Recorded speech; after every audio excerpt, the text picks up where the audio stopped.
औज़ुबिल्लाहिमिनश्शैतानिर्रजीम बिस्मिल्लाहिर्रहमानिर्रहीम। अच्छा बच्चों, अब मैं आप लोगों को जो आपको लोग ओवर रियल नंबर मैंने आप लोगों को समझाया था, अब मैं उसकी एक्सरसाइज एग्जांपल्स और उन सारों का सोल्यूशन प्रोवाइड करने जा रही हूँ। आप लोगों को याद होगा मैंने आप लोगों को प्रीवियस लेक्चर में लोगार्थम वाली शक्ल को एक्सपोनेंशियल फॉर्म में और एक्सपोनेंशियल वाली फॉर्म को लोगार्थक फॉर्म में लिखना सिखाया था बाय डेफिनेशन।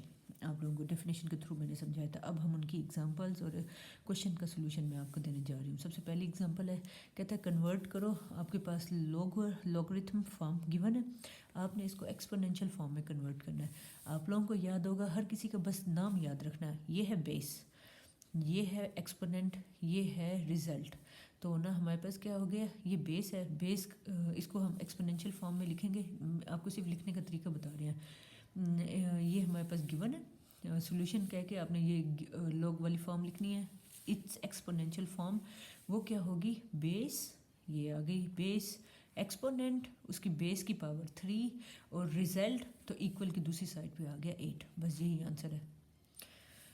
अब आप लोगों का है एग्जाम्पल नंबर 6, एग्जाम्पल 5, एग्जाम्पल 6। उसमें भी लॉग गिवन है, आपने एक्सपोनेंशियल फॉर्म निकालनी थी। तो 10 ये है बेस की पावर 2 इज इक्वल टू 100। फिर हमारे पास क्वेश्चन नंबर 1 का फर्स्ट पार्ट, और इसमें ये था, इसमें मैं ना थोड़ा सा वो हो गई, एक्सपोनेंशियल फॉर्म गिवन थी और लोगार्थमिक फॉर्म हमने बनानी थी। जैसे अब हमारे पास ये एक्सपोनेंशियल फॉर्म गिवन है और इसे लॉग में कैसे लिखना है, ये बेस है, इसे लॉग के नीचे लगाया और ये पावर को बराबर के इस साइड पे भेजा और रिजल्ट को लॉग के साथ खड़ा किया। इसी तरह ये बेस है, लॉग के नीचे जाएगी और 8 जाएगा पावर के इस साइड पे एक्सपोनेंट, और ये रिजल्ट आ जाएगा लॉग के पास। यही काम करके आपने ये सारे क्वेश्चन इस तरह से सॉल्व कर लेना है। लॉग की बेस हो गई 3 और इक्वल के दूसरी साइड पे हो गया -3 और ये रिजल्ट हमारे पास आ गया इधर। इसी तरह सिमिलरली ये वाला काम हमारे पास लॉग बेस, एक्सपोनेंट अपनी जगह पे, रिजल्ट इस अपनी जगह पे। सेम इसी तरह ये इनकी भी लोगार्थमिक फॉर्म, ये सब की लोगार्थमिक फॉर्म हमने बता दिया है। इसी तरह टेक्निकल मतलब शक्ल ये है, तो ये हमारे पास बेस हमारे पास q है, उसकी पावर है ये है, बेस है तो लॉग की बेस बनेगी q और रिज़ल्ट ये हमारे पास पावर है, पावर जाएगी बराबर की दूसरी साइड पे और ये हमारे पास आएगा रिज़ल्ट। सेम इसी तरह ये भी यही हाल हो जाएगा। इसी तरह एक एग्जांपल थी, एग्जांपल नंबर 8, उसमें भी एक्सपोनेंशियल फॉर्म गिवन है, उसे लोगार्थमिक फॉर्म में लिखना था।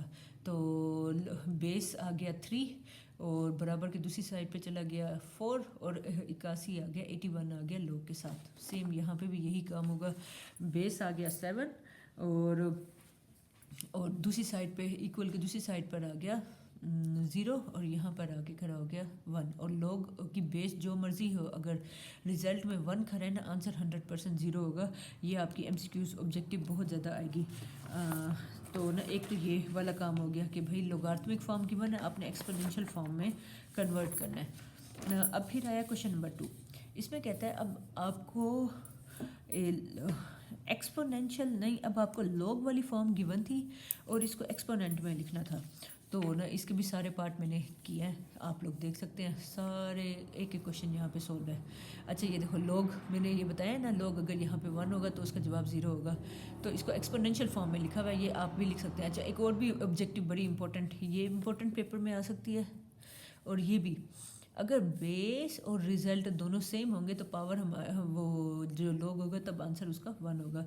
इसको देखिए एक्सपोनेंशियल फॉर्म में लिखा तो ये देखो 5, किसी भी चीज़ की पावर 1 हमारे पास 5 ही होता है। इसी तरह इसको भी एक्सपोनेंशियल फॉर्म में लिखा, इसे भी एक्सपोनेंशियल फॉर्म में लिखा, इसे भी लिखा। अब उसे कंफ्यूज करने के लिए ना जगह चेंज कर दिया कि बच्चों ने अगर रट्टे लगाए हुए होंगे तो वो ये नहीं देखेंगे, लेकिन पता नहीं कि बच्चे इंटेलिजेंट है, उन्होंने क्यों रट्टे लगाएंगे। बेस वाली चीज़ लिखेगा ये बराबर के उस साइड पर चले जाएगा बेस पावर पर, और ये हमारे पास जो 3 खरा है वो बराबर के दूसरी साइड पर चले जाएगा। तो इधर भी सेम यही काम हुआ हुआ है। अब ये वाले सवाल अब मैं जो करवाने जा रही हूँ, ये वो क्वेश्चन हैं एग्जाम्पल नंबर 7 और आपके शॉर्ट आंसर क्वेश्चंस में ये धराधर यही क्वेश्चन बार बार आ रहे हैं। Find the value of x in each cases, हर केस में find the value of x आपने फाइंड करनी है। जैसे अब देखो पहले ही हमारे पास क्या गिवन है, आपके पास ये गिवन है और ये कोई भी शक्ल आपके पास गिवन है। एक्स हमारा यहाँ भी आ सकता है, यहाँ भी आ सकता है, बेस में भी आ सकता है, कहीं भी आ सकता है, पूरे एक्सप्रेशन में किसी एक जगह एक्स होगा। तो अब यही केस हमारे पास चलेंगे। अब सबसे पहले आपको इन्हें सॉल्व करने का क्या तरीका है, लोग वाली शक्ल को एक्सपोनेंशियल फॉर्म में कन्वर्ट करो। कर ली कोई मुश्किल बात तो नहीं है ना। हमारे पास बेस पावर हो जाएगी एक्स और ये रिजल्ट चला जाएगा दूसरी साइड पे। अच्छा अब आप मुझे बताओ 5 की पावर कितनी रखें कि हमारे पास 25 बनेगा। 5 की पावर 2 रखेंगे तो हमारे पास 25 बनेगा। अब देखो नीचे वाले के बराबर तो ऊपर वाले के बराबर तो एक्स इक्वल हो गया 2 के।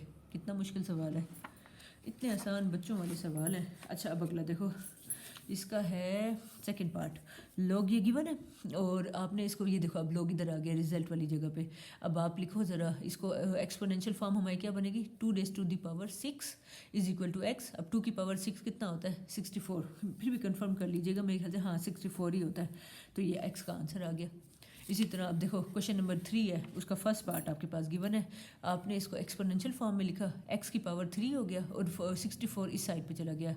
अब देखो वो कौन सा नंबर है जिसकी पावर 3 रखें, क्योंकि ये एक्स क्यूब ने मुझे बहुत बड़ा हिंट दे दिया कि इस नंबर ये किसी न किसी पावर 3 की पावर, अगर मैं 3 रखूँ 27 बनता है, 2 की पावर 3 8 बनता है, तो 4 की पावर 3 रखोगे तो 64 बनता है। अब 3 से कैंसिल तो x इक्वल टू 4 हो गया। कितना मुश्किल सवाल था। अब देखो log 1 है, इसको सबसे पहले एक्सपोनेंशियल फॉर्म में लिखो 5 raised to the power x is equal to 1। अच्छा अब 1 आपको याद होगा, मैंने आपको एक फार्मूला बताया था कि दुनिया जहान का कोई भी नंबर है अगर उसकी पावर 0 है तो वो 1 के बराबर होता है। अब देखो नीचे वाले के बराबर तो ऊपर वाले के बराबर, तो x की वैल्यू क्या हो गई 0। इसी तरह आगे आओ, इसको सबसे पहले एक्सपोनेंशियल फॉर्म में रखो, x power 1 is equal to 8, तो x इक्वल टू 8 हो गया। ये तो इतना आसान था। इसी तरह ये हमारे पास गिवन है, इसको एक्सपोनेंशियल फॉर्म में गिवन लिखो। अब इसको बस सॉल्व ही करना है, इसको पावर पॉजिटिव करने के लिए फ्रैक्शन के नीचे भेज दो। x पावर वो 10 पावर 3 होता है 1000, तो बस x का यही आंसर है। इसी तरह अब फिफ्थ पार्ट हमारे पास है, ये थोड़ा सा देखने में वो है लेकिन है बहुत अच्छा। इसी तरह आप इसे एक्सपोनेंशियल फॉर्म में लिखो। अब आप मुझे बताओ, जैसे हम वो सिंप्लीफाई वाले क्वेश्चन करते थे ना, सेम वैसी सिंपली बच्चों वाली उल्टा सिंप्लीफिकेशन है। अब 2 की पावर 2 रखूँगी तो 4 बनता है, तो ये रखा 2 से कैंसिल आउट हो गया और 2 की पावर क्यूब हमारे पास हो गया 2 raised to the power cube हमारे पास हो गया 8, तो x का जवाब आ गया। इसी तरह अब ये है, इसे एक्सपोनेंशियल फॉर्म में लिखो, लास्ट पार्ट है ये। एक्सपोनेंशियल फॉर्म में लिखा 2 raised to the power x is equal to ये। अब हमें क्या पता कि अब ये 2 हमें हिंट दे रहा है कि 2 की पावर ये ज़रूर बनेगी। 2 की पावर अगर 10 रखो तो हमारे पास ये 1024 बनता है, तो 2 से कैंसिल x इज इक्वल हो गया 10 के। तो ये सारे क्वेश्चन मैंने पूरी एक्सरसाइज जो है 2.1 विद एग्जांपल्स और with solution of each question आप लोगों को करवा दिया है। चलो बच्चों, मैं इंशाल्लाह मिलती हूँ अगली एक्सरसाइज के साथ। अगली एक्सरसाइज अपने पेन कॉपी संभाल के रखिएगा। अगली एक्सरसाइज बड़ी इंपॉर्टेंट है, समझने में भी बहुत ज़्यादा ट्रिकी है, तो उसको अगर आपको एक दफ़ा समझ आ गई ना, फिर तो पूरा लोगार्थम समझो आपके बाएं हाथ का खेल है। ठीक है, चलो मिलती हूँ मैं इंशाल्लाह नेक्स्ट लेक्चर में नेक्स्ट टॉपिक के साथ। तब तक अपना बहुत ज़्यादा ख्याल रखिएगा। अल्लाह हाफिज़।